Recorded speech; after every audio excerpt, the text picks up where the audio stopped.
तर तिकडे छत्रपती संभाजीनगर शहरामध्ये आय लव्ह मोहम्मदचे पोस्टर झळकलेले आहेत। संभाजीनगरच्या सिटी चौक भागामध्ये हे पोस्टर लावण्यात आले।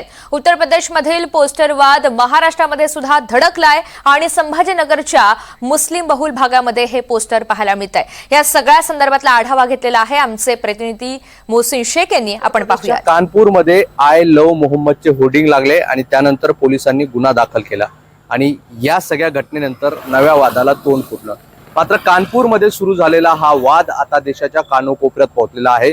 महाराष्ट्रामध्ये देखील मुंबईनंतर आता छत्रपती संभाजीनगरमध्ये आय लव्ह मोहम्मदचे होर्डिंग लागायला सुरुवात झाली आहे। मी सध्या छत्रपती संभाजीनगरच्या सिटी चौक भागात आहे, जो मुस्लिम बहुल भाग आहे आणि या ठिकाणी आपण बघू शकतो की ठिकठिकाणी अशा पद्धतीने होर्डिंग लागलेले आहे, बॅनर लागलेले आहे, ज्यावर आय लव्ह मोहम्मदचा उल्लेख करण्यात आला आहे। फक्त सिटी चौकच नाही तर परिसरात या शहरातील अनेक भागांमध्ये अशीच होर्डिंग आपल्याला पाहायला मिळतात।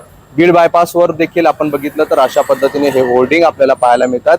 जिथे जिथे मुस्लिम बहुल भाग आहेत त्या ठिकाणी देखील असे होर्डिंग जे आहे तर लावण्यात आलेले आहे। 2 दिवसापूर्वी शहरातील विभागीय आयुक्त कार्यालयावर देखील मुस्लिम समाजाकडून एक निदर्शने करण्यात आले। त्यावेळी देखील हातात आय लव्ह मोहम्मदचे होर्डिंग दाखवत मोठ्या प्रमाणात घोषणाबाजी करण्यात आली आणि हा वाद आता गावागावात शहरापर्यंत पोहोचलेला आहे। आपण जर बघतोय तर आय लव्ह मोहम्मदच्या याच आंदोलनाच्या विरोधात आता आय लव्ह महादेव असंच देखील सुरू झालेलं आहे। नितेश राणेंकडून देखील याबाबत जे आहे तर ट्विट करण्यात आलेलं आहे आणि त्यामुळे एकंदरीत आता हा कानपूर पासून सुरू झालेला वाद आता देशाच्या वेगवेगळ्या भागात पोहोचलाय, महाराष्ट्रात देखील पोहोचलाय आणि संभाजीनगरमध्ये देखील असे होर्डिंग पाहायला मिळतात।